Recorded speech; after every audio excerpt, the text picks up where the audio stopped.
Hello guys, my name is Anand sir. Today we will elaborating one of the very important and basic topics of the botany known as morphology of the flowering plant. Guys, in the previous topic you already learned that there are large amount of the immense biodiversity in this world. So how much biodiversity guys? So there are about 1.7 to 1.8 million biodiversity are there. The numbers is 1.7 to 1.8 millions biodiversity are there. So guys, for this biodiversity, we already classified this biodiversity in the previous topic by RHV takers such as Monera, Protista, fungi, plantae and animalia. So obviously morphology of the flowering plant, it is related to the plant. So obviously today we will learn about the kingdom plantae. Okay, so do you know that guys, kingdom plantae is again classified into how much type? Kingdom plantae are again classified into the algae, bryophytes, pteridophytes, gymnosperm and angiosperm. Okay, so in this chapter we are learning with the flowering plant. So what is exactly mean by the flowering plant? Flowering plant means angiospermic plant. So flowering plant means angiospermic plant, and we will learn about the external feature of the flowering plant. So we can simply say flowering plant means angiosperm, and today we will learn about the morphology of the angiosperm. But before going to the morphology, let's elaborate what is exactly mean by the morphology and anatomy. Do you know that guys? What exactly mean by the morphology? Morphology means external feature or external structure. So in this topic, we will learn about the external structure of the angiosperm. But in the next topic, we will learn about the anatomy. Anatomy means internal structure. So in this subtopic, we will learn about the external structure of the angiosperm. Okay, which topic we started? Morphology of the flowering plant. You know that guys, there are about how much biodiversity? 1.7 to 1.8 million.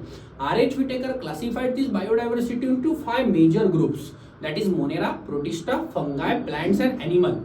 But today we will deal with the kingdom plantae, and these plants are again classified into algae, bryophyte, pteridophyte, gymnosperm and angiosperm. So exactly what is flowering plant? Flowering plant means angiosperm. So in this module we will deal with the external feature of the angiosperm.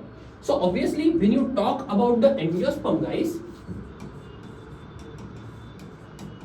angiosperm means what? Flowering plant, and it contains some developed structures such as root, stem, leaf, flower, fruit and seed. Okay, so this chapter is very simple. It deals with one by one part of the plant. First the root, then stem, then leaf, flower, fruit, etc. So let's start to elaborate. The first system is called as a root system. For root system, just consider one of the seed. The two part of the seed are, you may aware about it. It is called as radicle, and the another part is called as plumule. So you know that guys, radicle can give rise to the root system, and plumule can be give rise to the shoot system. So the first question arises in your mind, from where the root system arises? You can simply say from the radical part of the seed, root system arises. Radicle can give rise to the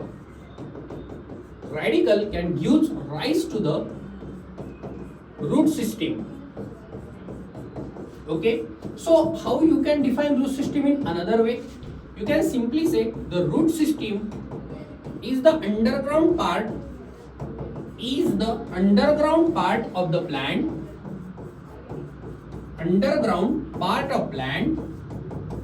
that provides, or you can simply say the main function of root system is absorption. Root system is absorption of water and mineral.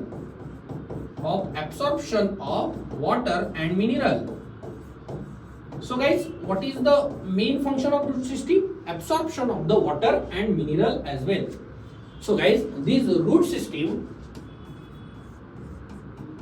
is again classified into three types. Okay, but do you know that guys, the root system